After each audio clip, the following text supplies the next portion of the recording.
Bueno, compas, pues vamos a empezar el acto. Gracias a todas y a todos por venir. Me presento, soy Juan Cruz, soy el archivero de la Fundación. En principio vamos a intentar, os digo un poquito cómo se va a organizar el acto, porque como tiene también una visita guiada, para que veáis un poco cómo vamos a proceder un poco con el acto, ¿no? En su conjunto, ¿no? En principio Teresa y Andrés van a estar hablando, bueno, estimamos que en torno a unos 45 o 50 minutos, una hora como mucho, y inmediatamente después vamos a hacer una pequeña visita que va a ser relativamente breve, ¿vale? Y bueno, y en principio también, evidentemente, después de la charla, si algún compañero o incluso en la misma visita, si algún compañero o compañera quiere preguntar algo, no hay mayor problema, ¿vale? Estamos aquí para eso.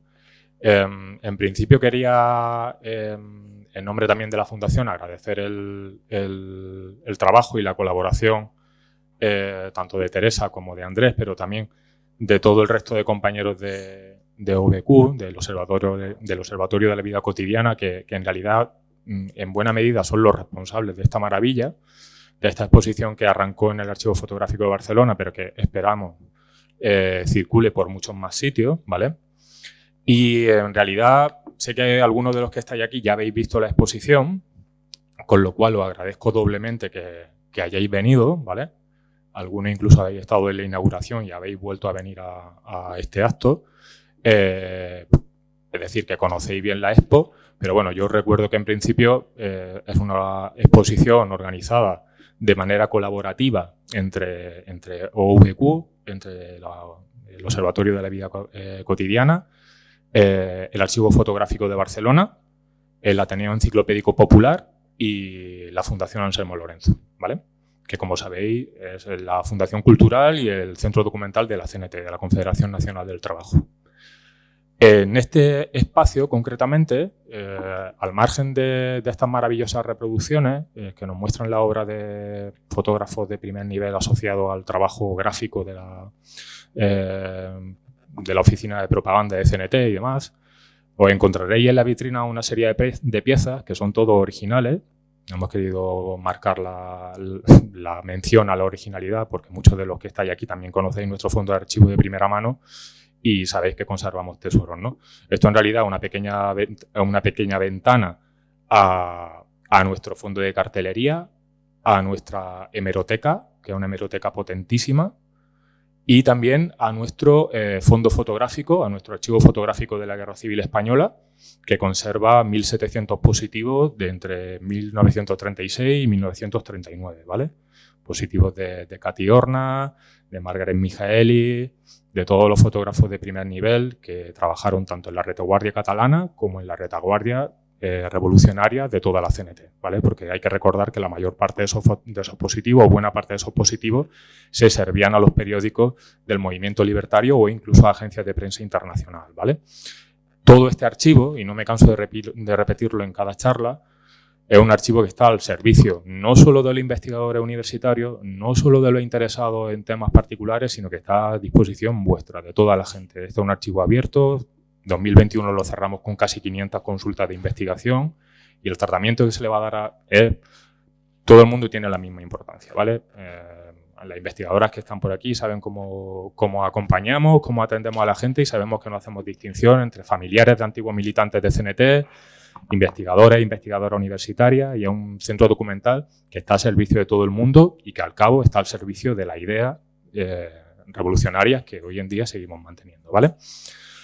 La idea de esta charla, de esta ponencia colectiva y de contar aquí con Teresa y con Andrés era, primero, que conocieseis a los responsables de la exposición, a dos de los comisarios de esta maravillosa expo, y también ofrecer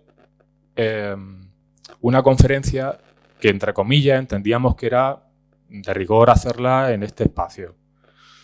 Y me explico. Acercarnos, digamos, a la creación gráfica, a la fotografía, pero también a todo lo que tiene que ver con el grafismo, incluso con la arte gráfica en su conjunto,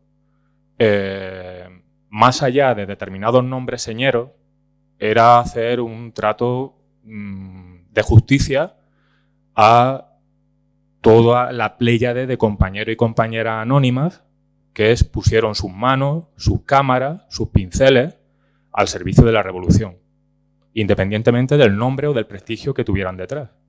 ¿Qué quiere decir eso? Que para nosotros, como anarcosindicalistas, esos compañeros que están pintando los cuadros de mujeres libres, pues desde luego tienen el mismo aporte revolucionario, la misma contribución militante que aquellos fotoperiodistas que por cuestiones de su oficio, pues desde luego alcanzaron un determinado prestigio, pero cuya contribución a la revolución no fue ni más ni menos que pues, la del que puso todo para en un determinado momento defender las conquistas revolucionarias, incluso en el frente, en retaguardia, donde fuera. Y precisamente lo que pretendíamos era traer aquí a Teresa y a Andrés, que conocen de todas esta labor anónima y nominal de todos estos fotoperiodistas y de todos estos compañeros ligada a la gráfica ácrata, para que no nos hablaran solo de determinadas figuras, sino del contexto también de esos creadores anónimos que al final fueron los que sostuvieron todo esto, incluso de los propios protagonistas, porque no hay que olvidar que los protagonistas también son fotografía. Y en cierto sentido, esa anonimia es de justicia ponerla aquí, ¿no? Que están, al fin y al cabo, en su casa. Nosotros entendemos que un archivo sirve para poner en valor las luchas del pasado, para que sean conocidas, y más en este archivo, que es un archivo de una fundación, de una organización que sigue existiendo y que sigue teniendo la lucha por bandera, pues precisamente poner las luchas del pasado al servicio de las luchas del presente y que al fin y al cabo nos continuarán, ¿no? Y esa era un poco la idea de acercar esta charla, ¿vale? Entonces, en principio, tanto Teresa como Andrés son investigadoras. En el caso de Teresa es profesora también de la Universidad Autónoma de Barcelona.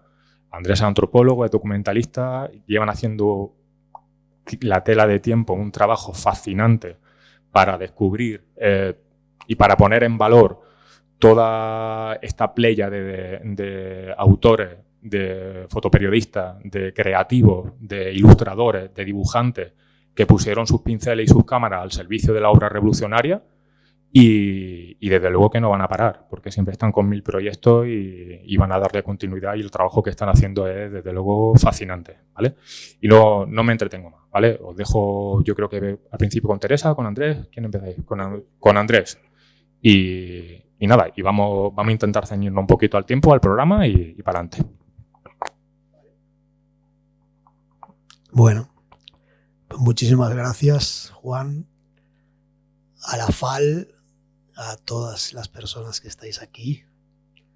Para nosotros como BQ, pues es una alegría poder estar en la sede de la FAL explicando esto, ¿no? Por muchos motivos y porque toda esta aventura que llevamos ya tantos años desarrollando, yo creo que en parte empezó en un viaje a Juncker, donde nos conocimos, no sé ya si hace 6, 7 años, y donde empezamos a ver la dimensión que esto tenía, que realmente no éramos conscientes de ello cuando decidimos que era importante para nosotras y para nosotros investigar sobre la gráfica anarquista. Al principio teníamos una idea muy inocente de hacer un trabajo que empezara a finales del siglo XIX y acabara con la clandestinidad y el exilio, y ya desde las primeras veces que fuimos a los archivos, a las hemerotecas, vimos que eso no tenía ningún sentido y que si queríamos trabajar esto nos teníamos que ir ciñendo a diferentes etapas y profundizar en esas etapas. Y decidimos empezar por la etapa probablemente más prolífica, por el momento revolucionario. Y tampoco sabíamos bien cómo estructurar un trabajo así, porque hay muchas formas de abordaje, ¿no? Al principio pensábamos, bueno, podemos empezar siempre bajo el manto de la gráfica anarquista por temas. Por ejemplo, podemos decir, vamos a trabajar y vamos a ordenar esta investigación en función, vamos a acotar una cronología y vamos a empezar a ordenar esta investigación por lo que han sido las grandes temáticas en lo que podríamos llamar la historiografía libertaria. Y creo que en parte empezamos a hacer eso, pero luego nos dimos cuenta de que los temas se ramificaban en otros subtemas y en otros subtemas, entonces entrábamos en una especie de locura que decidimos no abordar finalmente. Y al final tomamos una decisión que siempre ha sido una decisión de la cual hemos dudado y que de algún modo explica el título de la charla de hoy, que era ordenar las cosas tanto en el ámbito de la fotografía como en el ámbito de la ilustración por autores y por autoras. ¿Por qué teníamos dudas a la hora de ordenar las cosas así? Pues primero porque nosotros nos conocimos, de hecho, haciendo una investigación que no tenía tanto que ver con el mundo de la gráfica libertaria, pero sí con el fotoperiodismo en Barcelona en los primeros años del siglo XX. Y en esa investigación, de la cual Teresa ya tenía más experiencia que nosotros, porque había trabajado mucho sobre la figura de Agustí Santellas y de otros fotógrafos que habían tenido alguna relación con él, empezamos a ver que el tema de la autoría de alguna manera chirriaba. Chirriaba por la manera que tenían de trabajar los fotógrafos en aquellas primeras décadas del siglo XX y que era difícil de entender con criterios que hoy en día se utilizan de un modo indiscutido o acrítico y que en realidad tienen mucho que ver con lógicas que pertenecen menos a la investigación y más a cómo se ha acabado desarrollando lo que podríamos llamar el mercado del arte en las lógicas capitalistas contemporáneas.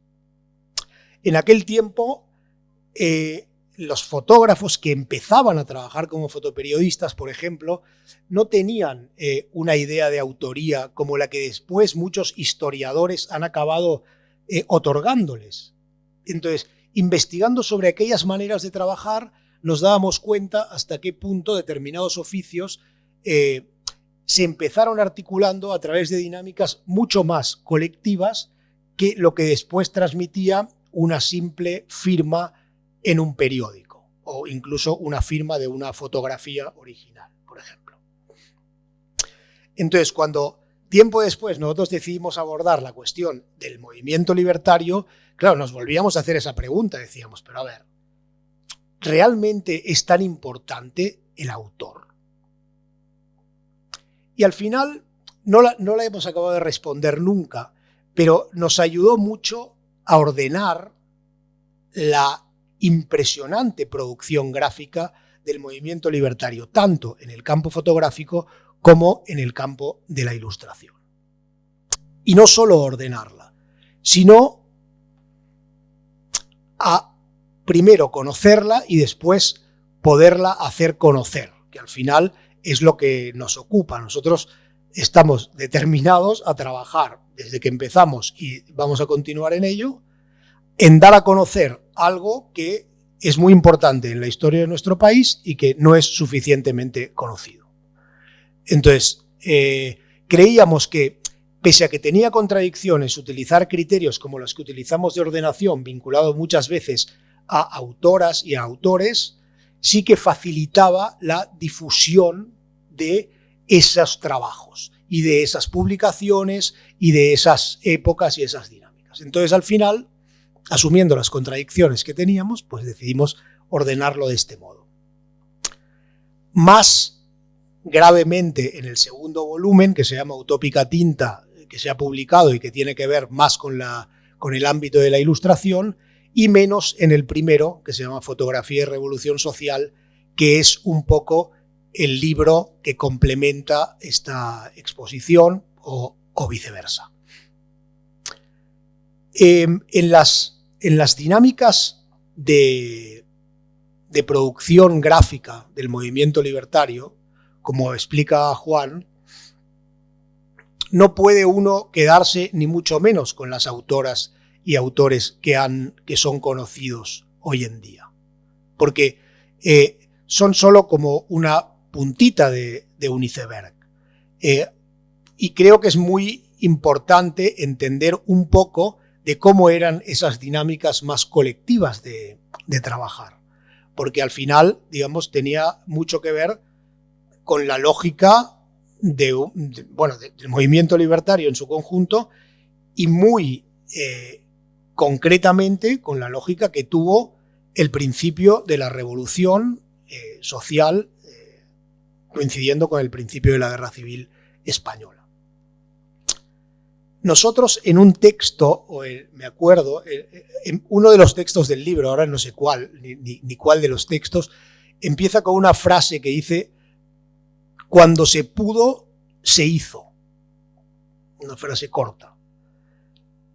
Y yo creo que expresa algo que es muy importante para entender, y ya entrando un poco en materia de lo que es el tema más relacionado con esta parte que tiene que ver con el ámbito fotográfico entre 1936 y 1939,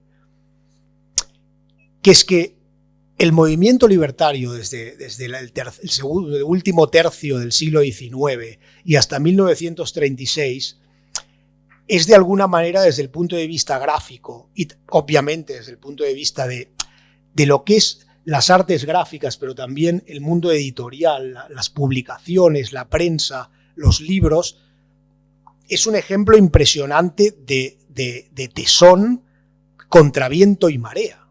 Porque realmente, si uno analiza toda esta época y ve las dificultades a las que se enfrenta el anarquismo para poder distribuir sus mecanismos de propaganda o de reflexión, sus herramientas de propaganda o de reflexión, ve cómo continuamente esos mecanismos y esas estructuras son arrasadas por un régimen, por una determinada situación, por una prohibición, por un encarcelamiento, por una represión o simplemente por la falta de tiempo y de recursos. Porque muchas veces son cosas hechas como con nada prácticamente, con muy poca energía, con muy poca capacidad humana entre trabajadoras y trabajadores que se pegan un porrazo de horas en las fábricas, que acaban exhaustos y que después muchos de ellos, digamos, en todo lo que es, sobre todo,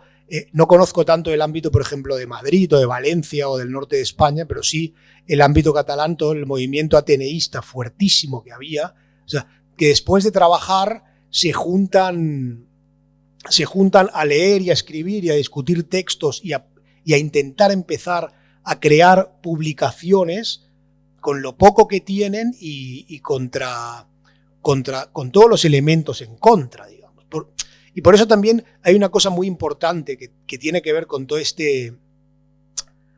esta manera de hacer que nos gustaría como destacar, que es que hay como una parte de acción en lo que es el esfuerzo enorme que hace las trabajadoras y los trabajadores desde el último tercio del XIX y hasta el momento de la revolución en el 36, que tiene que ver también con un contexto no solo desfavorable desde un punto de vista material o represivo, sino también simbólico e iconográfico, digamos. Desde la Comuna de París, la prensa burguesa ataca con mucha fuerza lo que es el movimiento libertario a través de sus herramientas mediáticas, a través de la capacidad material y de difusión que tiene de sus diarios, de sus revistas, y consigue con éxito crear un estigma sobre los anarquistas.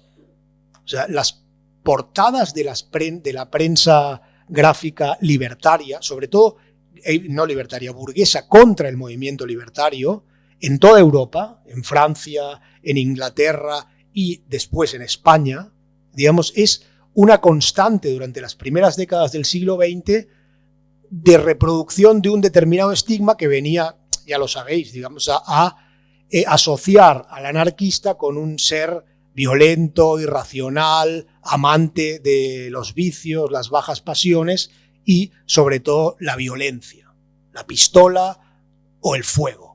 Entonces, hay una cosa importante sobre esto, que es que mucho más que ese fuego que la prensa burguesa estaba obsesionada con reproducir, digamos, el movimiento libertario era más, en aquellos años, obreras y obreros a la noche, cansados, a la luz de una vela, intentando crear sus herramientas de... Esos eran los verdaderos fuegos del movimiento libertario. No tanto la bomba del Liceo o la de Cambis Nose, que obviamente también existió y fue una herramienta discutida, pero muy importante de acción. Pero esa espectacularización, que es un objetivo de la prensa burguesa para estigmatizar al movimiento y que tuvo éxito en el relato, es una cosa que los anarquistas, digamos, organizados cada vez mejor en pueblos y ciudades, se esforzaron en combatir con todos los elementos en contra. Entonces, es muy importante ese preámbulo para entender ese cuando se pudo, se hizo, que es justamente el momento donde, digamos, estalla la revolución y en Barcelona el movimiento libertario tiene de repente unas posibilidades materiales de establecer estructuras que por primera vez pueden devolver, por decirlo así, golpe por golpe, lo que había sido toda una construcción de un relato estigmatizante y criminalizador por parte de la prensa burguesa. Entonces, toda aquella efervescencia oculta y reprimida que tenía posibilidad de salir y que salía, de hecho, contra viento y marea, de repente ya no se movía contra viento y marea a partir de julio del 36. Y a mí me gustaría explicar un poco esas bases, no hablar tanto de fotografía, de los fotógrafos, igual Teresa luego os habla más, y luego igual en la visita guiada podemos hacer alguna, sino hablar de una cosa muy concreta y que es cómo se creó el espacio a través del cual se pudo construir una estructura de difusión de propaganda libertaria en el contexto revolucionario. Porque me parece muy significativo ese espacio y muy significativo lo que allí ocurrió. Voy a intentar ceñirme a lo que ponía en el vestíbulo de ese lugar, que es esta, había un letrero en ese lugar que se colocó, yo diría que el 20 de julio del 36, que decía: compañero, sé breve, la revolución no se hace hablando, sino actuando. Y ese vestíbulo era el vestíbulo de lo que todavía hoy es, y era días antes del inicio del proceso revolucionario. Tenemos una fotografía ahí que luego nos vamos a detener a explicar algunas cositas más. La sede de Foment del Treball Nacional, que es la sede del empresariado catalán, todavía lo es hoy, y en aquel momento era uno de los espacios que tenía una potencia simbólica con respecto al movimiento libertario más fuerte. Bueno, no solo simbólica, obviamente, allí se articulaba la explotación de las trabajadoras y los trabajadores a gran escala en Cataluña, pero también se había articulado lo que había sido durante los años 20 el pistolerismo de la patronal. Y un momento muy duro para lo que fue el movimiento libertario, digamos. Entonces, ese lugar era, como otros, un lugar especialmente importante en aquel momento donde en la calle, digamos, el movimiento libertario lidera el hecho de parar la sublevación fascista en Barcelona y, digamos, toma el control del paisaje social y político de manera inmediata con las trabajadoras y los trabajadores armados. Lo primero que se hizo fue ocupar la sede de Foment del Treball Nacional. Entonces, a la tarde de julio, digamos, allí muy cerca estaba un local que era una sección sindical muy fuerte, que era el Sindicato Único de la Construcción, os podéis imaginar la fuerza que tenía en aquel momento el Sindicato Único de la Construcción, y en la calle Mercadés, que es una calle que está muy cerquita de la Vía Layetana, donde está la sede de Fomento, se agrupó de un determinado número de gente y lo primero que hicieron fue entrar en la sede de Fomento y crear allí lo que fue el auténtico cuartel general de la Revolución Social en Barcelona en cuestión de horas. Allí se organizó el proceso revolucionario hasta que en mayo del 37 las cosas se torcieron. Entonces, se organizó quiere decir que se bautizó como Casa CNT-FAI y lo primero que se hizo fue un...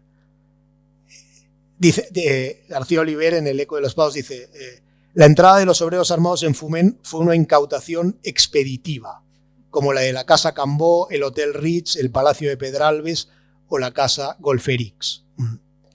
No hubo allí ni pago de alquileres ni de impuestos. Entonces, allí se empezó a generar un movimiento frenético durante un par de días y se articuló lo que fue la actividad dentro de la Casa CNT-FAI, donde empezaron a estructurarse, digamos, el Comité Regional de Cataluña, el Comité Peninsular de la FAI, la Federación Local de Sindicatos de Barcelona, el Comité Regional de Juventudes Libertarias y el propio Sindicato de la Construcción. Y en la sala de actos, que era una sala noble, que se rebautizó inmediatamente como Salón Rojo, aquí todo esto lo estoy sacando de un textito que hicimos para una revista de Barcelona que se llama Masala, que ahora desgraciadamente, por esto que pasa muchas veces todavía hoy, ¿verdad? En la acción, digamos, de querer hacer revistas y publicar dentro de la órbita libertaria, pues ya no existe desde hace poquito por falta de energías.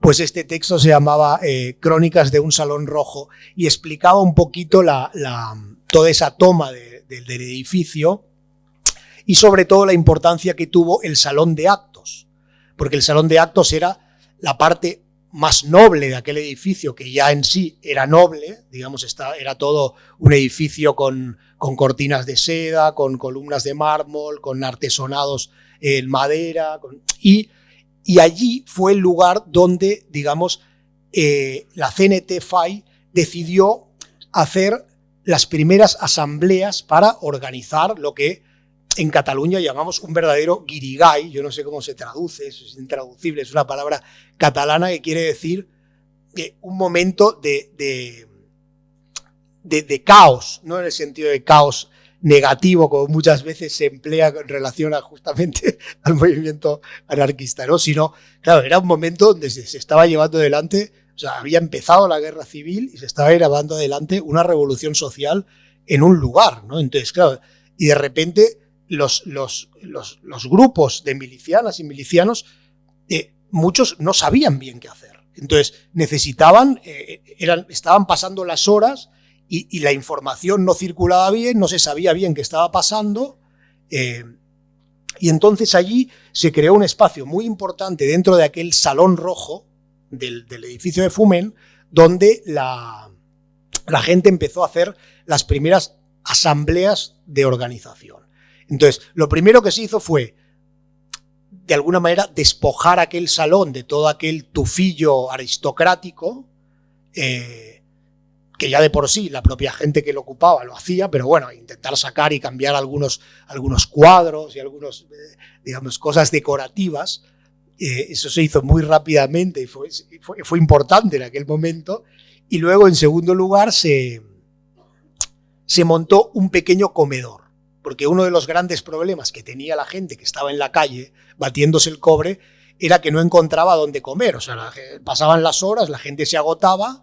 Entonces, lo que se hizo fue decir que en la casa CNT-FAI, en la primera planta, se iba a montar un comedor, donde cualquiera que quisiera, que estaba en la calle, podía pasar a tomar un vaso de leche o comer un bocadillo o, digamos, descansar, sentarse ahí un ratito. Eso fue como muy importante.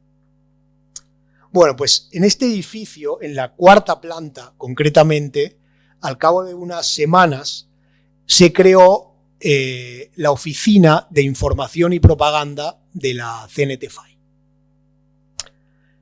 que fue la responsable de articular una estructura de creación y difusión de lo que estaba pasando, pero también de propaganda libertaria.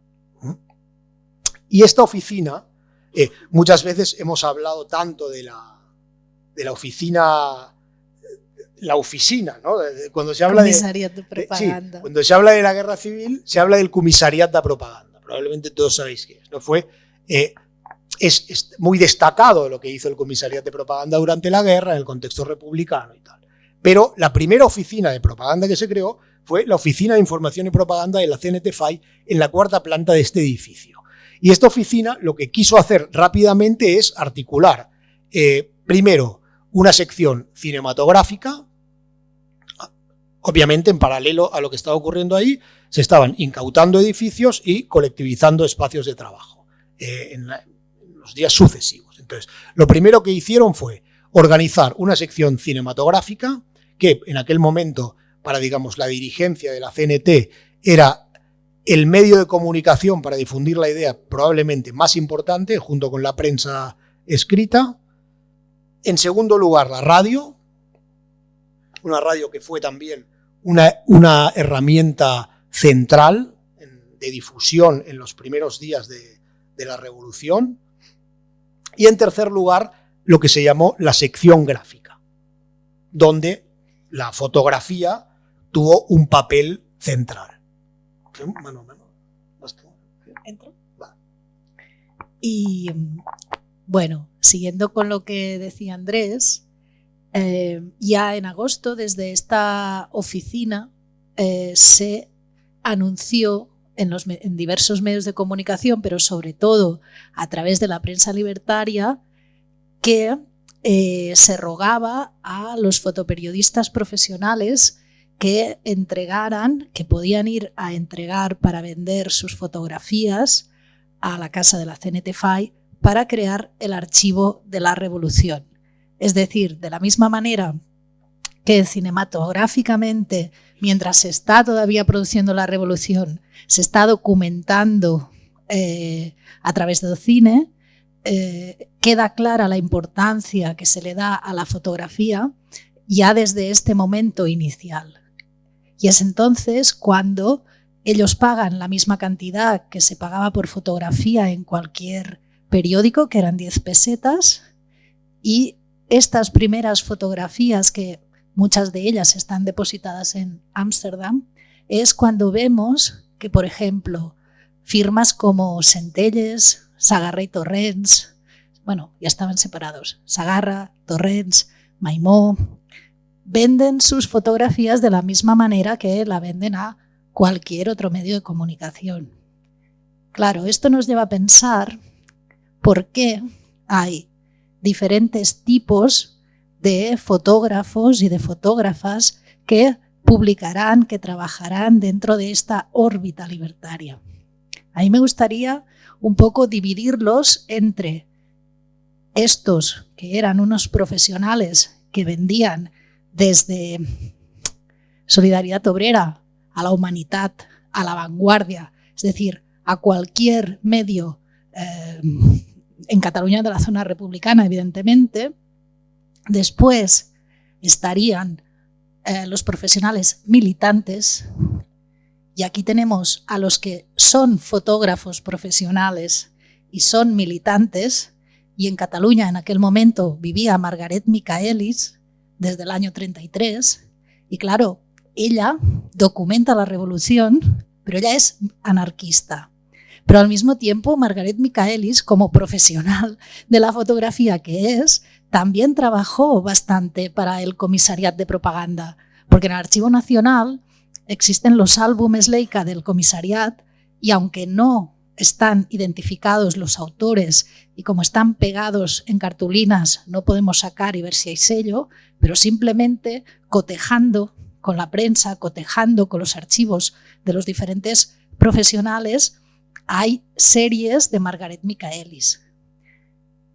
otra profesional que ya es fotógrafa, ya trabaja desde hace tiempo, llega en enero del 37 y evidentemente es anarquista y llegará para trabajar a la oficina de la CNT-FAI, es Cati Horna. Vale. Por tanto, tenemos los fotógrafos profesionales que sirven, ¿no?, indistintamente a cualquier medio de comunicación. Los profesionales militantes y los militantes que no son profesionales de la fotografía, pero que hacen fotos, que en Madrid tenéis Mauro Bajatierra, por ejemplo, ¿no? Él publicará sus crónicas con fotografías, pero él no es fotógrafo, pero coge la cámara en aquel momento. En Cataluña tenemos un caso bastante peculiar que nosotros ya en nuestro estudio sobre los fotógrafos del primer tercio no teníamos ninguna mujer hasta que encontramos a ella, porque cámara en mano no teníamos ninguna mujer. En el laboratorio están todas, porque si no, no tendríamos ningún archivo. Si no hubiesen normalmente las esposas, las hijas, las hermanas, que son las que hacen el trabajo de laboratorio y hacen el archivo porque ellos están por la calle. Pero claro, en los años 30 la mujer ya sale un poco a la calle, ¿no? Entonces en Cataluña tenemos a Ana María Martínez Sagi, que ella es periodista profesional, ella se va como corresponsal al frente de Aragón, pero se lleva su cámara. Y entonces en los primeros meses ella escribirá crónicas y publicará las fotografías en sus crónicas, pero no es una fotógrafa profesional. Y bueno, Ana María tendrá después, ella va, ¿no?, de corresponsal de La Noche, que es un periódico, un diario que se ha colectivizado por parte de los trabajadores y que en aquel momento será una publicación muy cercana a la idea libertaria, porque claro, expulsan a Pic i Pont, al industrial, y ella después se quedará en el Frente de Aragón, en el Consejo de Aragón, y tendrá una gran vinculación con el movimiento libertario. Existen todos aquellos militantes que van con su cámara, fotógrafos amateurs, amantes de la fotografía, que cuando se van al frente o cuando están en la retaguardia, fotografían lo que está pasando a su alrededor. Y después tenemos aquellos casos que hemos descubierto en estos últimos años, fascinantes, que nosotros los llamamos los fotógrafos de orden al servicio de la revolución. Y que en esta exposición tenemos dos, ¿no? Y yo me acuerdo cuando uno de los primeros proyectos de gráfica anarquista, que nuestro compañero Pablo me empieza a mandar por WhatsApp fotografías de una colectividad, me dice, oye, estoy en el archivo fotográfico, esto es tu pueblo. Y yo le dije, esto te estás equivocando porque en mi pueblo no, ¿qué me estás contando de una colectividad? Que sí, y además son fotos de Pérez de Rozas. Y yo dije, hombre Pablo, ¿qué estás pasando, no? Pues sí, Pérez de Rozas, la familia Pérez de Rozas, eran unas placas que nadie había mirado y nos encontramos que documentó desde Sort en los Pirineos hasta Amposta en el delta del Ebro las veintena de colectividades agrarias en Cataluña durante el año 37 y parte del 38. Contactamos con un catedrático de la URB que ha estudiado las colectividades y nunca había visto ninguna fotografía. Es decir, sí que había la documentación de los procesos de incautación, en el Archivo Nacional hay mucho, pero la imagen no se había visto. Pues Pérez de Rozas publicó estas series, la mayoría de ellas, en la revista Campo. El otro caso, y volveré a Pérez de Rozas, que también mientras estábamos, vosotros estabais en Ámsterdam, mandándome también fotos por WhatsApp. Este miliciano es la portada del libro del Manac. Yo sí, lo tengo, sí, pam, pim, pum. Oye, esto es Campañá, ¿no? Sí, esto es un Campañá. Hombre, pues que aquí hay muchos Campañás.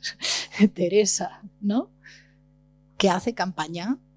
Haciendo aquellos 4 retratos magníficos que para nosotros significa la culminación de quitarse de encima este estigma del que hablaba Andrés. ¿Qué hacen estos milicianos en la Cámara de Campañá? Bueno, Campañá, ¿no? Hace muy poco tiempo que se ha recuperado esta maleta, este archivo, esta caja que él guardó toda su vida y que no quiso sacar, y algunas de estas fotografías, más otras que él, ¿no? Colaboró o dio o vendió para algunas publicaciones libertarias, pero estamos en las mismas. No hay firma. La característica principal de la prensa anarquista, ya desde su origen respecto a la imagen, respecto a la fotografía, es no firmar. Se firma excepcionalmente. En el caso de los dibujantes y de la ilustración, ¿por qué sabemos quién ha hecho el dibujo? Porque firma el dibujo, no porque haya un pie que te diga este dibujo lo ha ilustrado Les Carboura. No, es porque dentro del dibujo está su firma. Y hay alguna firma que no hemos descifrado quién es. Unas cuantas. Quería decir sobre este tema que, claro, nos fascina. O sea, Pérez de Rozas y Campañá son 2 fotógrafos que pertenecen ideológicamente a las antípodas del movimiento libertario y probablemente son 2 de los fotógrafos más importantes para poder recordar, investigar y documentar. En el caso de Pérez de Rozas es evidente, porque no hay ningún fotógrafo que haya hecho unos reportajes sobre las colectivizaciones agrarias como él. Ni sobre las actividades de mujeres libres. Ni sobre mujeres libres, por ejemplo. El trabajo de Pérez de Rozas con respecto a estos 2 temas no hay nada comparable. Pero Pérez de Rozas había sido un fotógrafo, digamos, conservador. Nunca he sabido bien por qué lado iba, pero conservador, católico. Liberal.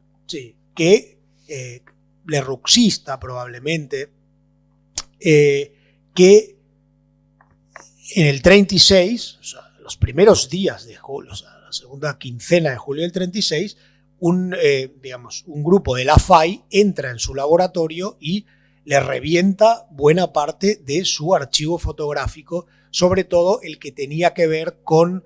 él era uno de los fotógrafos de cabecera de Alfonso XIII. Entonces, tenía toda una gran archivo de placas vinculadas a todo lo que eran las actividades del rey, hasta que se había pirado, ¿no? Entonces, todo eso lo destruye la FAI. Y Pérez de Rozas desaparece en 1936 y lo volvemos a ver trabajando para la CNT en 1937 en estos encargos que le hace la revista Campo para documentar las colectivizaciones. Entonces pensamos, pero bueno, ¿le contrataron? ¿O le dijeron, Carlos e hijos? Venga. Carlos e hijos, ¿nos echáis una mano o qué onda? Claro, no sé cuál fue, digamos, la relación, digamos, profesional entre uno de los fotógrafos más importantes a nivel profesional, como fotoperiodista, una de las sagas que más fotografías ha hecho, que ha estado en todo, o sea, en la monarquía, en la dictadura del Primo de Rivera, la República, la Revolución. Y luego es un fotógrafo de cabecera del franquismo, hasta que se muere en los años 50. Entonces, claro, todo este proceso, no sabemos qué pasa en el año 37 y 38 en esa relación entre Pérez de Rozas y la... Bueno, y los nietos tampoco lo sabían. No, y la familia con la que hemos hablado no lo sabe. E incluso desconocían esta parte de este trabajo. ¿Y cómo sabemos que era Pérez de Rozas? Bueno, ahora lo sabemos porque encontramos el archivo, pero la misma prensa, y esto es una característica que es muy habitual en toda la prensa ya desde finales de los 20 y también durante los años 30, que muchas veces no se firman las imágenes, pero dentro del texto, quien escribe la crónica, quien escribe el reportaje, habla del fotógrafo. Y entonces hay lo de Pérez de Roza sabemos que es el padre y no son los hijos, porque en campo hay un momento que quien escribe dice, y su figura noble que emerge como un caracol y el trípode y no sé qué, y como por el perfil y el humor, y se ve que era un señor, el patriarca, que tenía mucho sentido del humor, por eso sabemos que era él. Y con Cati Horna pasa lo mismo. Encontramos una noticia, la pequeña fotógrafa húngara que va vestida con mono de miliciana, que lleva el pelo corto, no sé qué, Cati. Claro. De hecho, en el caso de Campañá, sí. Volviendo al tema de la autoría, claro, Campañá de alguna manera renegó de aquellas fotos. Campañá disparó, hizo fotografías que fueron muy importantes para el movimiento libertario, muy importantes. Algunas están ahí y otras sirvieron para algunas de las portadas de las principales publicaciones propagandísticas. Pero él las escondió y no quiso saber nada de ellas nunca más. Entonces, todo este trabajo ahora que se hace, de algún modo obligándole a ser el autor, ¿no? Bueno, esto es un debate que da para que pensar, porque él no quería ser el autor, ¿no? Se vio forzado tal vez a hacer esas fotografías, porque también era un hombre de orden, era un hombre conservador. Este debate se lo plantearon a los comisarios y a los herederos en una conferencia también sobre Campañá, ¿no? Campañá sí que es verdad que él retrata mucho la revolución en el principio. Después tiene unas fotografías que yo solo se las he visto a Campañá, que es la manifestación de mujeres que hacen por el precio del pan en Barcelona, que están súper enfadadas, y yo solo he visto estas ahora que han salido de Campañá, no sé, en la prensa no las hemos visto, bueno, yo no las he visto nunca. Después tiene otras fotografías ya no tan vinculadas al movimiento libertario, que también son durante la guerra. Hay como unas 4.000 o 5.000 imágenes de toda la guerra, pero es que él nunca, este señor no quería, no sé, bueno, y hoy en día, ¿no? Sí que ahora es un autor de referencia, pero este discurso sobre la figura del autor, desde una perspectiva de la historia de la fotografía y que ha dado en los últimos años mucho debate, es que, claro, se coge el modelo de la historia del arte. También es verdad, y hay otra cosa que para mí es súper importante, supongo también porque yo soy historiadora de la comunicación y del periodismo, que este tipo de materiales, de fotografías, de carteles, de folletos, de novela popular, no estaba pensado como arte. No se consideraban artistas. Y hay un debate muy bonito también en la prensa libertaria sobre el concepto de obrero del arte. Y hay una entrevista a Cati Horna que ella dice, yo soy obrera del arte. Que esto también empieza con los soviéticos. Yo no sé si Alexander Ronchenko estaría muy contento de que los grandes museos burgueses del mundo hagan retrospectivas y compren su obra. Un cartel tenía que estar en la pared y ser efímero. Y el concepto de arte gráfica, ¿no? Los sindicatos de artes gráficas anarquistas, que son la vanguardia del obrerismo, y que, por ejemplo, cuando hacen las huelgas, ¿no? Durante la canadenca y hacen la censura roja y todo aquello, son la vanguardia, son vanguardia del movimiento, pero no son artistas. Y dentro del movimiento libertario hemos encontrado también durante la guerra que hay una discusión en torno de si se tiene que hacer tanta propaganda, si no se tiene que hacer tanta propaganda.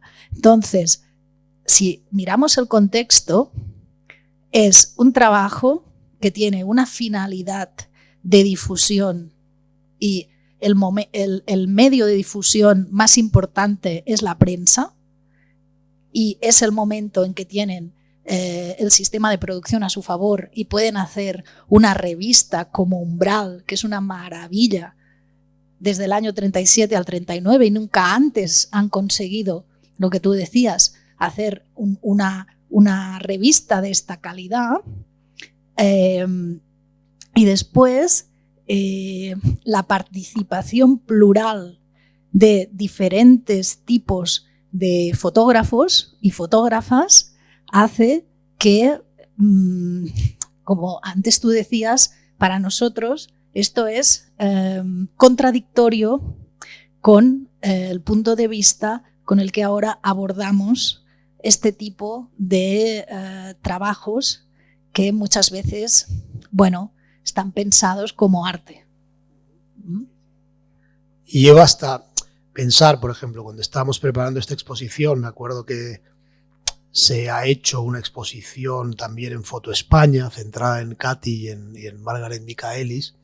Y pensar en estas cuestiones, digamos que cuando hablamos de la creación gráfica libertaria, todo el tema este de empezar por el autor, igual habría que reflexionar sobre esto, ¿no? Porque no sé si era la manera de hacer que ahora tiene que ser rescatada de ese otro modo, ¿no? Yo creo que hay una discusión ahí que es interesante, digamos que no sé si hay que empezar poniendo, ¿sabes? O sea, Katy Horna, sino igual es otra la manera de presentar este trabajo, sobre todo en esta etapa. Luego es verdad que muchas creadoras y creadores gráficos transitaron por el movimiento libertario y luego se fueron a otros menesteres y tuvieron larguísimas trayectorias, alejadas también, incluso muchas veces, o no muchas, en algunas ocasiones, opuestas al propio movimiento libertario.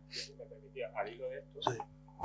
Y un poco porque va a colación de temas que tenemos debates recurrentes aquí, puede haber un debate paralelo a lo mejor entre lo que tiene que ver con esta manera de acercarse, ¿no?, a abordar la creación gráfica libertaria desde ópticas que tienen que ver, ¿no?, incluso con lo que habéis dicho vosotros, ¿no?, con el mercado del arte, pero también con la institución académica, ¿no?, con la propia historia del arte. Bueno, nosotros se nos plantea siempre un debate paralelo, ¿no?, con estos procesos de recuperación, en realidad, de figuras, de autores, de autoras, que es un debate que en cierto sentido tiene ciertas concomitancias con el memorialismo. Y además vosotros incluso viniendo de Cataluña, ¿no?, de vuestra institución, el Memorial Democràtic, ¿no? Claro, esto siempre nos hace a nosotros tener una posición muy incómoda. Y me explico. Ya no solo es, digamos, por esta manera un poco de atravesar los procesos de recuperación de la memoria histórica en base a categorías genéricas con las que no nos representamos en absoluto, ¿no?, como puede ser la de los republicanos, ¿no?, para el caso, por ejemplo, de los anarcosindicalistas, ¿no?, o de los anarquistas, ¿no? Pero ya no es que ni siquiera es eso. El tema es que realizar un proceso de recuperación de la memoria con esta óptica incontestable de la democracia, entendedme, de la democracia burguesa, para nosotros es lacerante, porque implica una óptica de la recuperación de la historia de los nuestros que pasa por la óptica de no decir la verdad.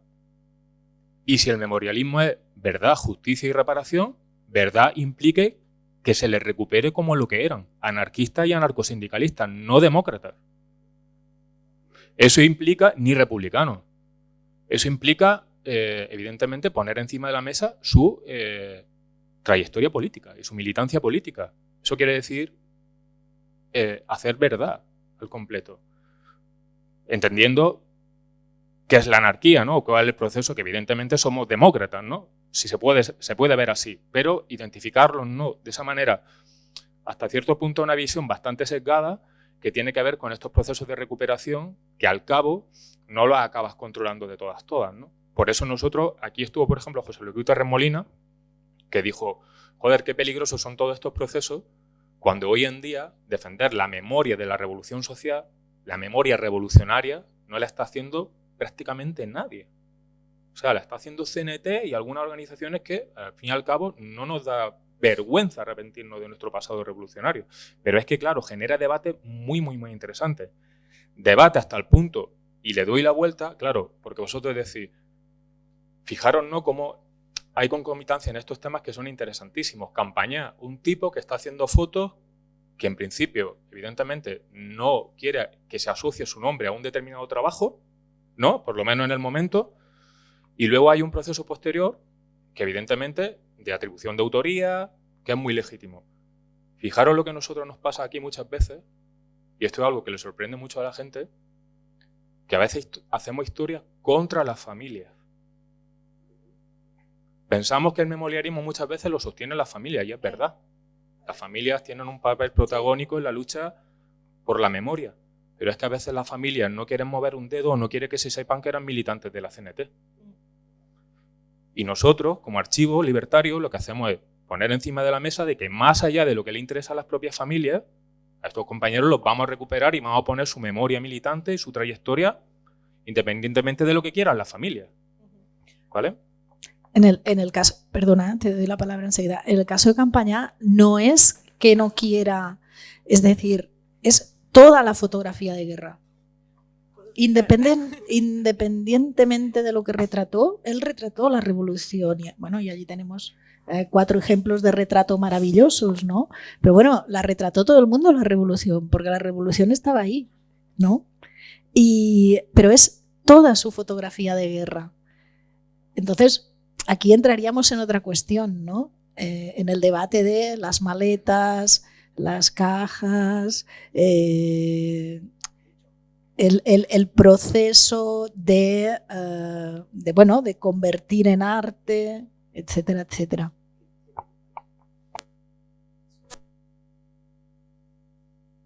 ¿Hola? Sí, ahora. Perdón. Sí, bueno, es una pregunta súper breve y súper concentrada, pero al hilo de lo que hablabais, que además me interesa mucho personalmente, políticamente, obviamente. ¿Cómo entonces, quizá, si la pregunta fuera, cómo se puede, o sea, ¿existe un modo anarquista de escribir historia? Y lo pregunto porque igual que hay un modo de creación anarquista, y lo estamos viendo, o sea, hay prácticas, hay praxis fotográfica, gráfica, hay maneras de mirar y maneras de crear, hay maneras de escribir la historia. ¿Y cómo lo estamos haciendo nosotras? Nosotras y vosotras que trabajáis en instituciones, ¿no?, públicas, en una universidad, ¿no? Bueno, pues ¿cómo afrontáis esto? Porque a mí me quita el sueño un poco. Bueno, gracias. Y yo no sé si hay una manera de escribir anarquista, no lo sé. Yo en este proyecto, de hecho, mi objeto de tesis, que es un señor al que he dedicado media vida, que es Agustí Centelles, es comunista, es del PSUC. Pero también no creáis que lo veréis mucho esto últimamente. Este adjetivo de que era del PSUC sale muy poco cuando se habla de él. De hecho, ayer me sorprendió mucho que se encontraron los restos de Aurora Picornell y la Secretaría de Estado de Memoria hizo un tuit diciendo, feminista, lucha por demócrata, no sé qué, ¿no? Y alguien retuiteó diciendo, uy, se han olvidado de decir que era comunista, con ironía, evidentemente, ¿no? Entonces, por lo que decía Juan, ¿no? Yo no sé si hay un modo de escribir la historia como anarquistas yo creo que, por ejemplo, hablo por mí, lo que se tiene que hacer es respetar la idea, conocer el contexto y respetar la idea y escuchar, porque solamente leyendo la prensa anarquista, yo que antes de este proyecto sabía muy poco del anarquismo, no sabía que en Amposta hubo, después del Prat de Llobregat, la colectividad más importante de toda Cataluña. Solo leyendo la prensa, yo y los debates que hay cerca del tema gráfico, yo sé que esta gente ni eran artistas ni se consideraban no sé qué, sé cómo trabajaban y puedo dejarles hablar a ellos a través de citas de la época, ¿sabes? Y yo recojo la información y creo que muchas veces intentamos hacer historiografía desde nuestros prejuicios o ideas del presente y no nos documentamos o no escuchamos los documentos ni los testimonios ni de este pasado que tenemos que estudiar, ¿no? Y yo esto, por ejemplo, un ejemplo con mis alumnos relacionado con el feminismo, por ejemplo. Me hacen a veces ciertos discursos feministas como si fueran súper nuevos y han visto la luz y yo les digo, bueno, ¿y mujeres libres? ¿Y quién era pasionaria? ¿Y qué pasaba en...? ¿No? ¿Ah? ¿Cómo? Entonces, bueno, hay mucho trabajo, pero yo creo que respetando y picando piedra de documentarte de contexto. Sí, claro. Vale. Bueno, siguiendo un poco al hilo, bueno, ya sabéis, bueno, alguna vez lo he dicho, no hay, según mi punto de vista, anarquismos, sino que hay anarquismos, pero dentro de lo que fue la Revolución Española, yo creo que fue una revolución muy tolerante, o sea, la revolución nuestra, o sea, lo digo por los dos fotógrafos que habéis mencionado que eran de naturaleza conservadora, ¿no? En el caso del cine, pues el protagonista de Aurora de Esperanza era el Marqués de Pomés, que luego en el franquismo fue encargado por las tropas nacionales de llevar el transporte le salvó la vida a Mariné, por cierto, el transporte entre Barcelona y Sevilla, ¿no? O, por no ir más lejos, uno de los protagonistas de las películas anarquistas de la época era Paco Martínez Soria. O sea, que es decir que de alguna manera dentro de lo que no había un dogmatismo, como sí que lo había en otras ideologías, ¿no? Incluyendo para mí, desde luego, la comunista soviética, vamos, o sea, que de hecho es otro tema, pero sí que en el caso del anarquismo, en el caso de la Revolución Anarquista Española, yo creo que fue muy abierta y que realmente pues participó mucha gente que no era de convicciones anarquistas.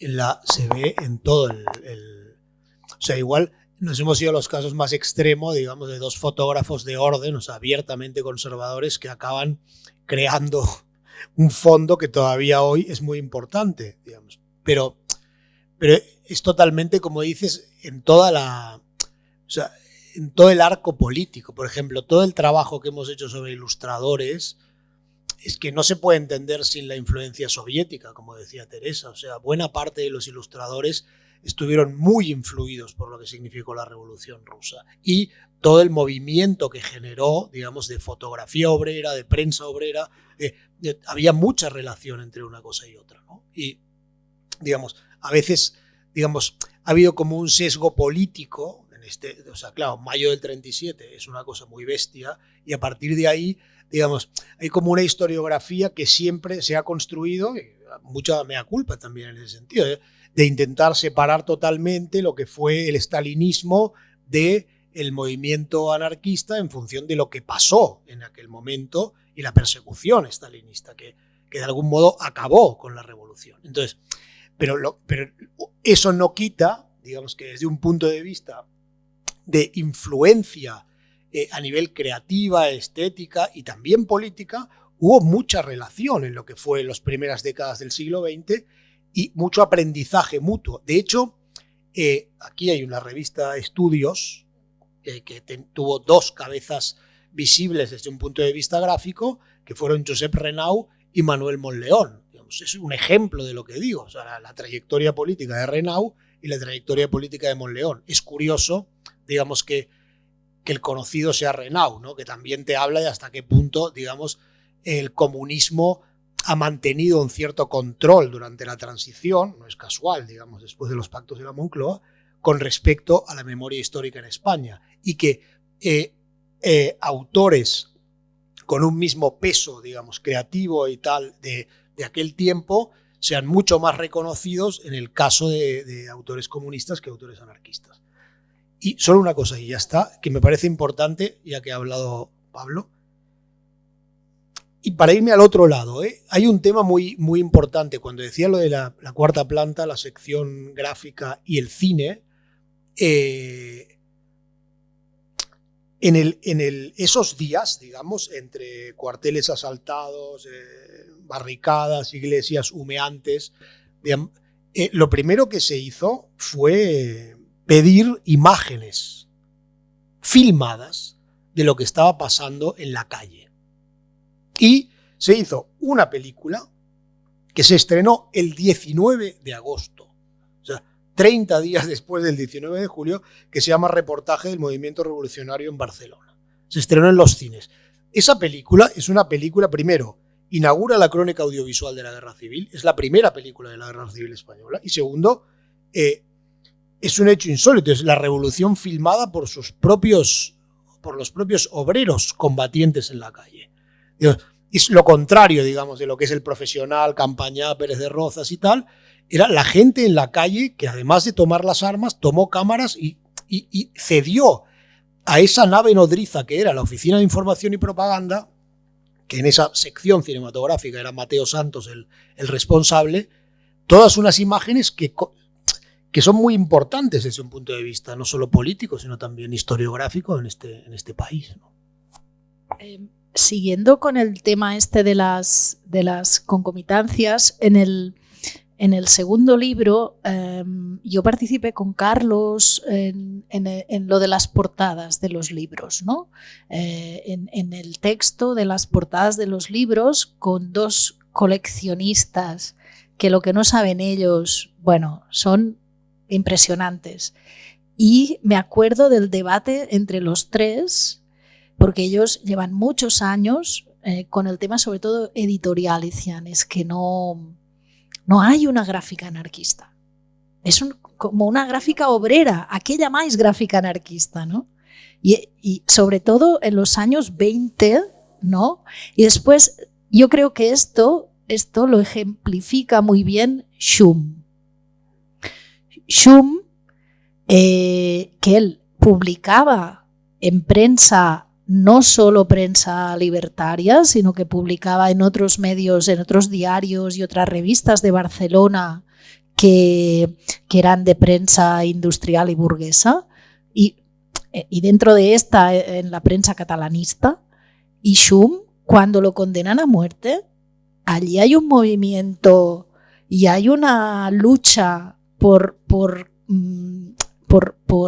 cambiar la condena y que al final puede salir de la cárcel, etcétera, etcétera, que transversalmente une a toda la gente y a personas de diferentes partidos políticos, sindicatos, etcétera. Y Schum está en la cárcel por preparar una bomba. No está por hacer unos dibujitos que sentaron mal a las autoridades, ¿no?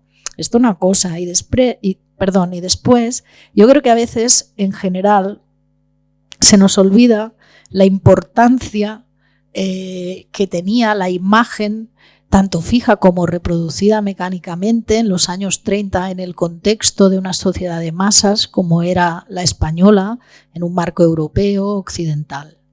Y creo que se nos olvida, y es muy importante, porque lo que sucede aquí durante la revolución y la guerra desde una perspectiva de la comunicación, primero que es el primer conflicto que hay radio, después que es el primer conflicto que hay cine sonoro, y después que toda la modernización como lenguaje que la fotografía ha experimentado en los años 20, un epicentro claro, que es la República de Weimar, pero que es un movimiento internacional, que también ya vienen los soviéticos, los americanos, Francia, etcétera. El primer conflicto donde esto se plasma a través de los medios de comunicación de masas, que son las revistas ilustradas, los semanarios gráficos ilustrados y los periódicos, con unos tirajes históricos increíbles, es aquí. Y esto tiene una respuesta por parte también de las autoridades. ¿Por qué en diciembre el gobierno de la República hace una ley sobre fotografía? Y en esta ley se dice, hola, aquí hay mucha gente que va a los frentes, que no sé qué, que es tanta la popularidad y hay tanta gente de a pie que tiene su cámara, que esto militarmente crea un problema. Pero es que además tú tienes que declarar tu cámara, tu número de bastidor y te lo apuntan a la tienda que tú vas y tanto si eres profesional como si eres amateur. Y al cabo de unos meses, dentro de la agrupación de periodistas profesionales de Barcelona, que ya hay una sección de reporters, se quejan a la autoridad diciendo, oigan, que nosotros, esto es nuestro trabajo, no nos pueden hacer pagar estas tasas porque nuestras cámaras son más caras y nos están pidiendo mucho dinero por utilizar la cámara, que es nuestro trabajo, y hay allí un rifirrafe con las autoridades. Y otra cosa, ¿por qué la Generalitat de Cataluña, que es en septiembre o agosto del 36, colectiviza la Kodak? ¿Por qué lo hace? Porque la película tiene que estar controlada y es desde la Generalitat que se distribuye la película cinematográfica a todo el mundo igual, porque estamos en aquel momentito también, ¿no?, de auge colectivista. Y de hecho los fotógrafos, cuando empieza a escasear la cosa, cuando se quedan con la cola de esta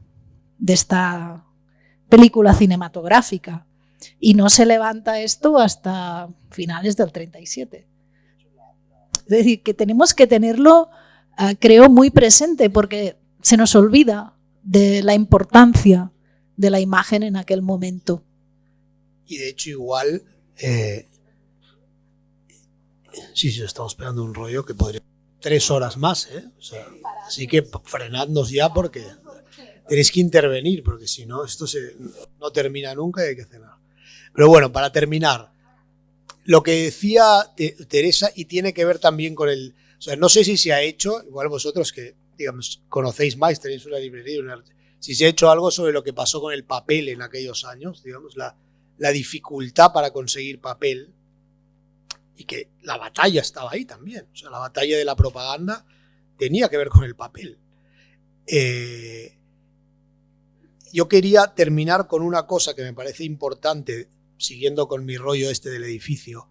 En la planta baja, al lado, en la Vía Layetana, hay un lugar, que luego está la foto también ahí, que ahora es una cafetería Starbucks, que la gente pasa por la Vía Layetana, que es una avenida turística y de oficinas de Barcelona, y se toma un café Starbucks.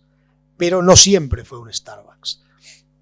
Había una librería, que era la librería que, digamos, era como la correa de transmisión. Estaba en la 4ª planta, la Oficina de Información y Propaganda, y abajo la librería de la CNT. Y este lugar es un lugar que fue muy importante en la distribución de material gráfico de todo tipo, de libros, de juegos de postales, que en aquella época se editaban mucho, de revistas, de periódicos, etcétera, etcétera, ¿no? Entonces, de cartelería y tal. Y en ese lugar, ¿no?, trabajaba una señora que se llamaba Aurora Guiu, que nunca sabremos, en la foto luego ahora cuando nos levantemos la vamos a ver, está sonriendo en la puerta de la librería. Yo, claro, yo quiero imaginarme que es ella, que es Aurora Guiu, pero no lo sé, ni tengo manera de saberlo. Pero bueno, está tan orgullosa en la puerta de esta librería que yo digo que es ella. Y era la encargada de llevar adelante ese local, ¿no? Y trabajaban 2 personas en este local, ella y un niño de 12 años que se llamaba Manuel Gotor, que fue conocido en la casa de la CNT-FAI porque tenía hambre, o sea, trabajaba mucho en la parte de atrás de la librería que comunicaba con el edificio de Foment, que en aquel momento era la casa de la CNT-FAI. Entonces, iba y se llevaba latas de leche condensada del restaurante que habían montado para apoyar a los... entonces se las llevaba abajo. Entonces se enfadaban mucho con Manuel, la gente, digamos, de orden dentro del sindicato, porque les robaba cada día latas de leche condensada. Pero me estáis mirando como si estuviera loco, pero no. Este niño se dedicó durante muchísimos meses, no sé cuánto, hasta que la librería tuvo que cerrar precipitadamente, igual que todo, y la casa CNT-FAI, y como se pudo, digamos, en enero del 39. Es muy, muy impresionante la publicación de Umbral, que es creo que el propio 24 de enero, es increíble porque es el día que entran las tropas franquistas en Barcelona, se publica la revista. Es una revista que, si tenéis oportunidad de verla algún día, está toda... O sea, está llena de errores ortotipográficos, de vacíos, o sea, se nota que es como una especie de esto lo vamos a sacar, ¿no? Nos la jugamos, pero esta revista va a salir a la calle, pero ya en paralelo se estaba almacenando todo para llevarse lo que se pudo llevar. La mayoría se quemó ese mismo día, el 24 de enero del 39, pero la mayoría, bueno, lo poco que salió es lo que ahora está mayoritariamente en Ámsterdam. Después de un largo periplo que ahora... Bueno, igual luego podemos enrollarnos más de esto. Pero este niño se dedicó a ciclostilar documentos. Muchos documentos. Probablemente buena parte de esos ciclostiles estén en la fundación, en el archivo de la fundación, y en Ámsterdam también, y en otros archivos alrededor de Europa o del mundo. Pero este niño, Manuel, para mí es importante porque es como que es totalmente desconocida esta historia. O sea, no hay ninguna sala, ¿sabes?, de ninguna exposición, incluso en el mundo libertario, se ve Manuel Gotor. Pero este chaval, digamos, con sus copias de actas, informes, octavillas, o sea, ha hecho muchísimo o sea, ha resultado fundamental un poco su trabajo allí en ese lugarcito de Barcelona para lo que es una cosa que nos ocupa, que es la recuperación de algún modo de la memoria del movimiento libertario, ¿no? Y es ese anonimato, ¿no? Ese anonimato, algo que es muy importante y que no debe nunca quedar ensombrecido por todos estos vericuetos que puede tomar determinada orientación en la recuperación de la memoria libertaria cuando queda emborronada por lógicas que tienen que ver con el mercado del arte y con la autoría individualizada. ¿Se me oye bien? Creo que lo sabes, una de las que se implicó fuertemente, que hizo el manifiesto y recogió firmas, fue Concha Espina, que desde luego no estaba cercana al anarquismo, pero eso evitó quizás que le mataran, porque recogió firmas de Ramón y Cajal, de Valle Inclán, de Jorge, en fin, de muchos, y ella fue la que hizo el manifiesto. Y hablando de ella, pues en los medios ácratas era muy reconocida, sobre todo una de sus novelas, que os recomiendo que la leáis si no la habéis leído, El metal de los muertos, que es una novela increíble, de los mineros, de la vida de los mineros en el Río Tinto.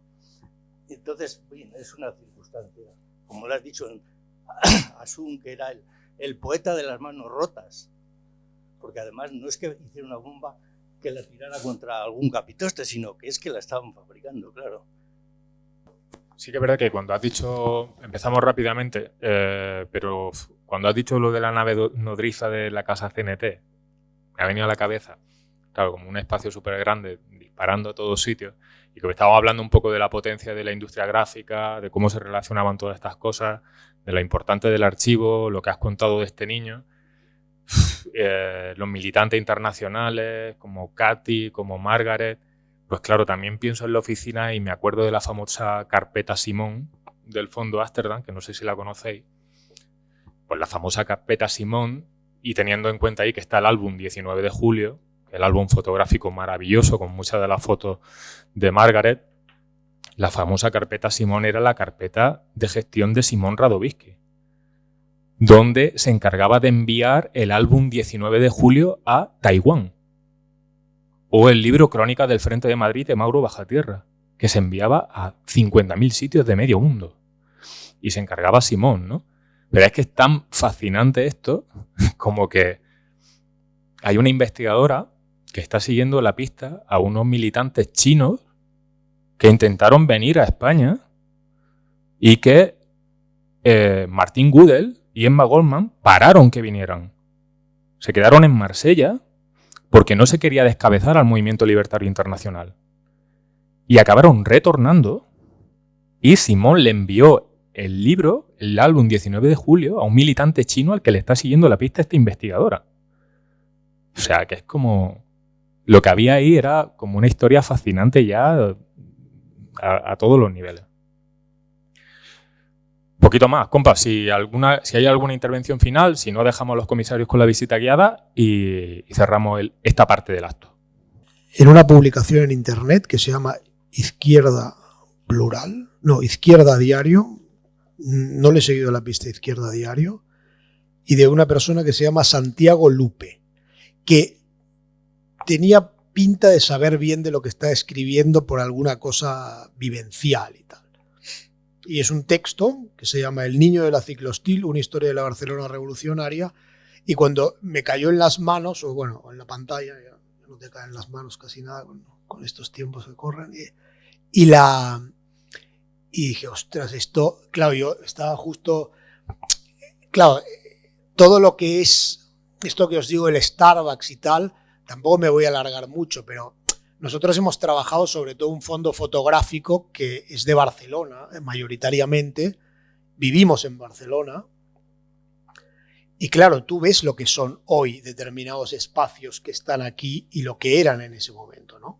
Entonces, es bastante bestia, digamos, esa lectura y contraste que hay entre lo que la Barcelona que tú transitas hoy y la que imaginas que era a través de toda esta iconografía. Entonces, como, madre mía. Després d'allà ho explicaré, sí.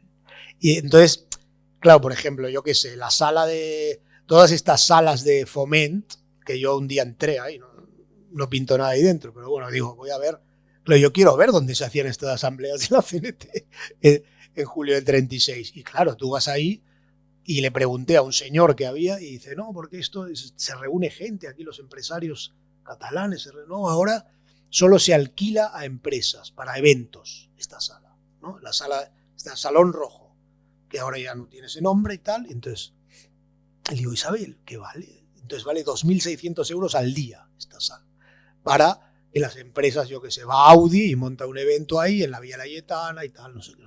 Y esto pasa en muchos lugares, ¿no? Que tú ves y que dices, pero ¿cómo puede ser que hayamos llegado hasta aquí? Pero bueno, son esas vivencias como un poco esquizofrénicas entre toda... Pero claro, ya estamos como muy metidos en todo esto y luego te sales a la calle, te vas de los archivos, de la prensa y tal, y claro, es diferente realmente.